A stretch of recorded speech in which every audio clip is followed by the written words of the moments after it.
Alright guys, so I'm going to be doing this giveaway right now. Just so you see, it is July 15th, 1 week from the upload date on last Wednesday. Let's go ahead and get this started. Go to the video that you guys were commenting on and copy the code.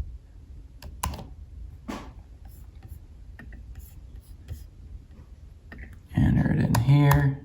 Whoops.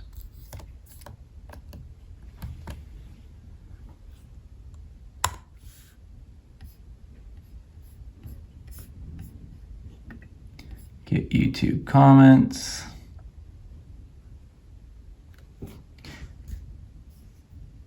So 558 commenters. Let's see. Start the raffle.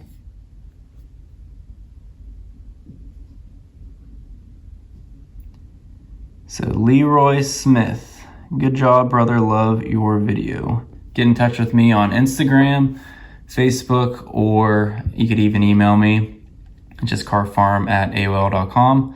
I'll list it all in the description below. Congratulations, you won everything. So I just gotta get your address and everything to ship everything to you. So let me know, and congratulations. All right, guys, welcome back. So I'm just gonna give a quick update of what's been going on since I got the VIN verified by the State Highway Patrol. If you haven't checked out the video, of course, check out that one from last week. I've been doing a bunch of different stuff to this car and along with other projects. But first and foremost, let's just start with what I kind of figured out with the engine. So what I replaced, and I'll hopefully be throwing some footage up, I've been filming every time I've been working on this car, but I did replace the radiator. So that's a new aluminum radiator, just a cheaper one from eBay, and it's actually working flawlessly. Pretty good shape for 100 and I think 50 some or 160 shipped. So replaced that, filled it with distilled water just to kind of see if there's any leaks or anything like that. I was going to replace the timing chain and the water pump at the same time, but decided since the engine is in the car, it would be an absolute nightmare to try to drop the oil pan with the subframe and everything connected. So I just ended up doing the water pump for now, and then at a later date, I will be pulling the engine to clean everything up, paint it, and detail the engine bay and repaint the engine bay the color that it should be from the factory. So after I did the water pump, put it in the radiator, I was able to actually let it idle, and a buddy of ours came over to look at the car. He's kind of an old school mechanic that kind of just knows stuff instantly by ear. What is actually wrong with the car, could potentially be wrong with the car. He was over here trying to tune it and everything, and we figured out no matter what ways that we turn these idle air mixture screws, it really didn't change the vacuum when you put it at the vacuum source, for the gauge and everything to test to see what we should do tuning wise. So those mixture screws weren't really doing anything, and what we came to the conclusion of is this: after I rebuilt this Holley carburetor, the floats were fine, I set all those fine, but this piece right here, the butterfly valve on the throttle base plate, it was actually super loose. So I still got to figure out how to fix this. Let's see if you can see here.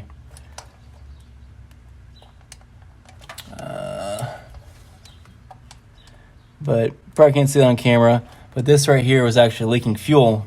So meaning that would actually suck in fuel to the carburetor, messing with the adjustment for everything. I did end up also going and cleaning up the timing marks, the factory timing marks on the timing cover. So those are all clean now. I set the car on top dead center, compression stroke, verified that it was actually at 0. Redropped in the distributor, and now that is actually dead on.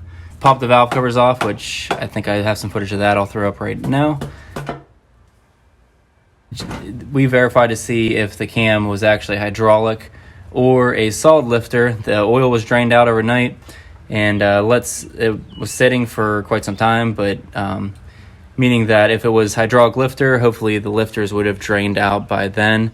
And then we just pushed on the rockers underneath the valve covers, and they weren't budging whatsoever. So we think it is a solid camshaft. So someone down the line, instead of doing hydraulic, they did replace it with a solid camshaft from what we could tell. Another thing that we were kind of thinking of was, we don't know what happened with the timing chain. It could be sprocket on the crankshaft, they might have, because we really have to mess with the time. You can see it should be dead on right now, but the way that this is pointing, we advanced it a lot. What might have happened after, when I pull the engine out and everything, what I'll see is the crankshaft sprocket that goes for the timing chain that lines up with the cam sprocket and matches up like that. You could either advance that a lot or retard that a lot if you have an aftermarket timing chain. I don't know what's been done to this engine. That's the hardest part without tearing into it. I'm trying just to get this car running to drive on the street and just to have fun the rest of the summer before I pull the engine and do a more deep cleaning and restoration in the engine bay area. The rockers and everything looked good. The valves, they looked like they were a little bit bigger. I don't know if you guys can tell from the video that we took, but they do look bigger, like they were replaced. I'm not sure of the heads. This is a numbers matching block.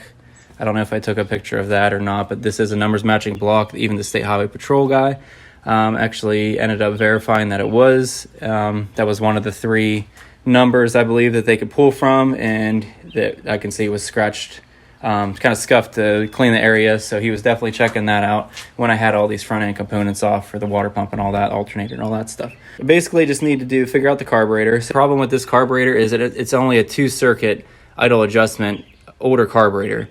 And the 4-circuit ones have the base plates that you could buy for a 4-circuit, and apparently I can't do that with a 2-circuit from my understanding. So let me know in the comments below if you can somehow rebuild the base plate to make sure it's not leaking there anymore. It was leaking fuel, sucking in some air as well, so making either a lean or rich mixture that was inconsistent when we were trying to tune it.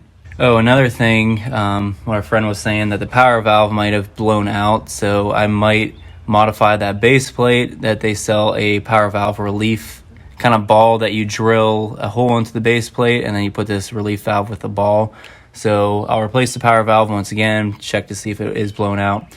That could sometimes mess with how the car is running as well, so it might be overflowing due to that maybe, but the way that how loose this shaft is on the butterfly valves, I think that needs replaced or just change the carburetor completely. I'd like to keep this one because they are kind of expensive, and it's kind of cool that this is an older Holley double pumper, probably from 92 and below from my research, because it doesn't have the relief valve in it. And I think everything after 92 was when they started putting the relief valves in from the factory for the power valve. Also, I dropped the fuel tank. I'll put up a picture of what that looks like now, restored.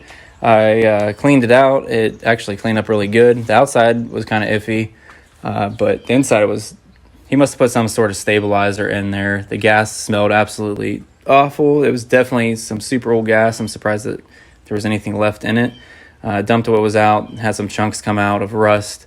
But I restored the inside of the tank, and as you can see, it looks pretty good now. And then I just used some paint over rust in the meantime to restore the gas tank. So that's ready to go back in. Pulled the rear seats out as well. I was trying to look for the build sheet, and it wasn't on. This was a Norwood car, which I've heard people say that this Norwood car actually, they had a better recycling process or something, that they actually didn't usually shove the build sheet papers anywhere. So from my understanding, this gas tank was never removed from the way that it was actually super hard to remove, and didn't look like there was any clamps that were messed with or replaced at one point. The rubber lines are placed all underneath the car, so that should be good. Those were all rotted or chewed, dry rotted. So all the rubber lines are good. I blew out the metal lines. Those look actually pretty good.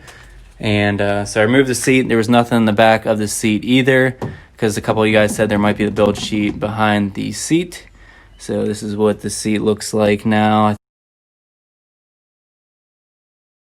Nothing in there, so that just gives me a excuse to clean underneath the seat. I'll have them out. It wasn't that hard to remove. So clean underneath there and go from there. But everything else, so just kind of a quick update of how things are going. So my plan is now I got to mess with the carburetor. So we'll do an adjustment on the valves, because it wasn't consistent at all when we were trying to nail down the rich or the mixture screws. It wasn't doing anything. So it's either the carburetor or a combination of the carburetor and the valves that definitely need adjustment since it's a solid lifter.